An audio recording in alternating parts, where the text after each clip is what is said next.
28 наурыз әйелдер мерекесі күні. Біз бұл мерекеде өзіміздің асыл аналарымызды, апаларымызды және де барша әйелдер қауымын шын жүректен құттықтаймыз.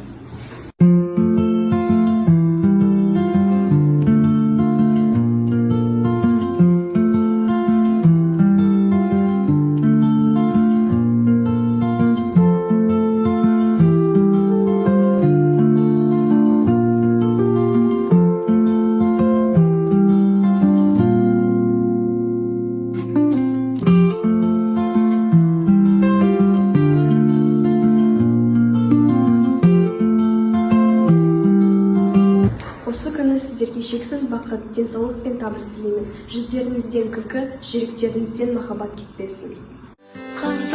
Қыздар, сұлу қыздар, неткен ғажап сұлу